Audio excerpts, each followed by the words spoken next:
자, 여러분 지금 선생님이 방금 했던 것들이 뜀틀 운동인데요. 오늘부터 우리가 뜀틀 운동에 대해서 배워보도록 하겠습니다.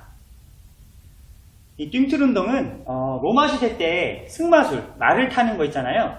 병사들에게 말을 타기 위해서 말을 그냥 타는 것이 아니라 이게 말이라고 한다고 하면 말 위에 올라가서 말을 타는 것.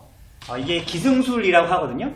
말을 위에 올라가거나 말 위에서 내려올 수 있도록 하는 것들을 일반적인 그냥 말로 하는 게 아니라 그 나무 모양으로 만든 목마 위에서 타고 내려갈 수 있도록 만들어졌던 데에서 유래됐거든요. 현재는 이제 올림픽의 체조 종목 중에 도마라고 하는 이런 비슷한 형태의 뜀틀이 있고 굉장히 오래전부터 이 운동들이 개발되었고요. 우리는 이제 그렇게 어려운 기술이 아니라 뜀틀을 뛰어넘거나 뜀틀에서 구르거나 이런 활동들을 이제 배워볼 텐데요.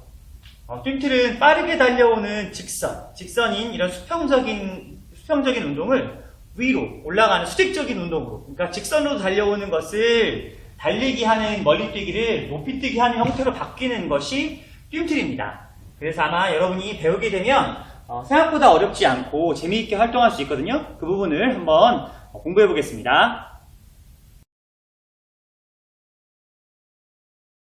뜀틀은 크게 5가지 동작으로 구분이 됩니다.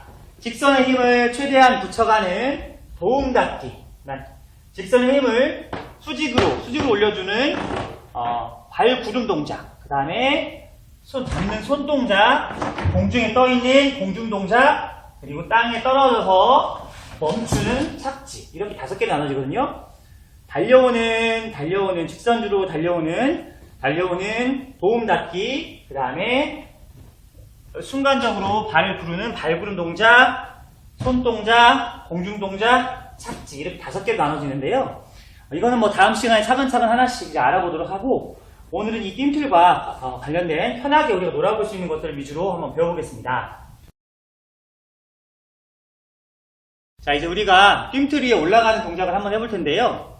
방금 전에 있던 높은 뜀틀에서 낮은 뜀틀로 바뀌었죠. 뜀틀은 맨 위 상판부터 1단, 그 밑에 2단, 3단, 4단, 5단, 6단까지 초등학교에서 쓰는데요. 지금 선생님이 맨 위에 있는 1단만 가지고 왔습니다. 뜀틀에서 가장 중요한 것은 발이 한 발로 올라가는 것이 아니라 양발로 올라가야 된다는 것이 중요한데요. 일단 이 1단 위에 한번 올라가 보겠습니다. 편하게 올라갈 수 있겠죠? 올라가는 것. 자, 올라갈 때 발을 펴서 올라가는 것이 아니라 충격을 흡수하기 위해서 올라갈 때 무릎을 구부려줘야 되는 것. 여기서 만약에 여러분이 올라간다고 하면 편하게 그냥 올라갈 수도 있겠죠. 앉아있는 자세에서. 1단 같은 경우에는 높이가 여러분 그렇게 높지 않으니까 충분히 올라갈 수 있을 텐데, 중요한 것은 한 발로 뛰어서 올라가는 것이 아니라 양발로 뛰어 올라가야 된다. 양발로 뛰어 올라가야 되는 거. 올라가고 내려가는 것은 아마 여러분이 충분하게 될 것 같고요. 1단이 잘 되면 단을 하나 올려서 2단으로 바꿔보겠습니다. 자, 이제 뜀틀의 단을 약간 높였습니다. 1단만 있었을 때는 높이가 30cm고요. 단이 하나 올라갈 때마다 약 10cm 정도 올라갑니다. 그러니까 요거는 30에 10이니까 지금 약 40cm 정도 되겠죠? 이 정도 높이까지도 여러분이 두 발로 충분하게 올라갈 수 있을 겁니다. 그런데 그냥 제자리에서 하는 것보다 우리가 달려오는 직선의 힘으로 수평적인 힘으로 수직적인 높이뛰기로 간다 그랬잖아요. 우리가 멀리 뛰기 위해서는 또는 높이 뛰기 위해서는 어떻게 될까요? 제자리에서 뛰는 것보다 달려와서 뛰는 것이 훨씬 더 힘을 더 많이 받겠죠. 이것도 마찬가지입니다. 우리가 좀 더 높게 가려고 하면 달려와서 맨 마지막에 두 발로만 뛰어 올라가면 되겠죠. 자, 달려와서 두 발로 같이, 이때 손을 모양을 우리 좀 한번 예쁘게 신경 써볼까요? 손 모양을 올라와서 같이 손은 몸에 붙여서 올라가고, 마지막 동작으로 손 올리기, 이렇게도 해보면 되겠습니다. 자, 단이 약간 높아졌지만 우리 하나만 더 3단까지 한번 더 올라가 보겠습니다. 자, 이제 3단이 됐고요. 10cm, 10cm, 30cm, 그러니까 높이가 50cm가 됐습니다. 자, 여기도 물론 충분히 여러분이 제자리에서도 올라갈 수 있지만 조금 뒤에 달려와서 두 발로 점프 해서 올라가는 거 다시 보겠습니다. 조금 더 뒤로 와서 두 발로 점프해서 올라가는 방법, 오르기 방법입니다. 자, 이렇게 3단까지는 여러분이 다른 준비물 없이 충분하게 무릎을 올려주는 것만으로도 충분하게 올라갈 수 있고요. 힘이 좋은 친구들, 다리에 근력이 좋은 친구들은 배달이어서 충분하게 올라갈 수 있을 겁니다. 자, 이게 3단이었고요. 이제 4단부터는 높이가 조금 더 부담스러울 수 있기 때문에 이제 구름판이라는 것을 한번 사용해 보겠습니다. 자, 이제 띵트를 4단을 놨고요. 한 단의 높이가 10cm라고 그랬죠? 자, 10cm, 10cm, 10cm. 여기는 일단은 30이니까 30, 40, 50, 60. 높이는 약 60cm입니다. 아까 우리가 3단계 50cm보다 10cm가 높아졌는데 이제 구름판을 사용한다 그랬죠? 구름판 일반적으로 보시면 옆에 폭이 있는데요. 앞쪽이 약간 높고 뒤쪽이 낮습니다. 그래서 약간 경사져 있겠죠. 경사져 있는 형태로 올라가기 편하게 해놨는데 높이가 5cm 정도 됩니다. 그리고 실질적인 높이는 60에서 5cm를 뺀 55cm밖에 안 되니까 이 구름판을 여러분이 밟고 그대로 올라간다면 조금 전보다 5cm밖에 안 올라갔기 때문에 충분하게 할 수 있습니다. 단 이제 힘이 조금 더 필요하면 도움닫기를 할 수 있는 구간은 조금 더 멀리 가세요. 그래서 달려와서 두 발로 점프 올라가는 동작. 그렇게 어렵지 않죠? 자, 여기까지는 여러분이 아마 무난할 거고요. 한 단만 더 올려보겠습니다. 자, 이제 5단 띵틀이 되었습니다. 맨 위에 1단이 30cm, 40, 50, 60, 70cm. 높이가 약 70cm고 구름판에 높이가 있으니까 실제 높이는 약 65cm 정도 된다고 그랬죠. 조금 더 세게 뛰어와서 빠르게 뛰어와서 맨 마지막에 두 발로 점프해서 올라가는데, 자, 이때 우리가 올라가려고 하면 손동작, 손의 힘이 제자리에서 그냥 올라가는 것보다 손을 같이 올라가줘야 조금 더 빠르게 갈 수 있거든요. 좀 더 높게 갈 수 있거든요. 가서 두 발로 동시에 올라가기. 매트 위에 올라가서 앉는 거 사뿐하게 이렇게 올라가는 동작이 오르기 동작이었습니다. 자, 선생님은 이제 이 구름판 대신에 로이터 구름판이라고 하는 거 스프링으로 되어 있는 걸 쓸 텐데 단도 하나 더 높여보고 로이터 구름판으로도 바꿔보겠습니다. 자, 이제 띵틀의 높이가 1단, 2단, 3단, 4단, 5단, 6단이 되었고요. 높이는 30, 40, 50, 60, 70, 80cm가 되었습니다. 높이가 80cm로 초등학교에서 가장 높은 높이가 되었지만 이 로이터 구름판을 보면 약 2단의 높이하고 해당되죠. 실제적인 높이는 여러분이 그러니까 30, 40, 50, 60을 뛰어넘는 거하고 똑같습니다.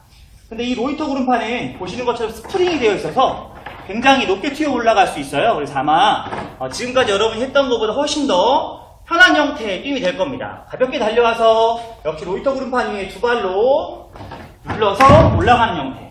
스프링처럼 튀어 올라가는 형태가 되거든요. 지역마다 다르긴 하는데 우리 방방 이런 형태로 불리잖아요. 퐁퐁 이런 형태로 불려지는데 그것과 똑같은 형태로 되어 있기 때문에 여러분이 올라가는 건 어렵지 않을 겁니다. 달려와서 두 발로 올라가는 형태. 한번 더 보겠습니다. 두 발로 올라가는 형태. 이거를 쓴다고 하면 높게도 올라갈 수 있을 거예요. 여러분들 아마 충분히. 자, 이렇게 하는 것이 띵틀의 오르기였습니다.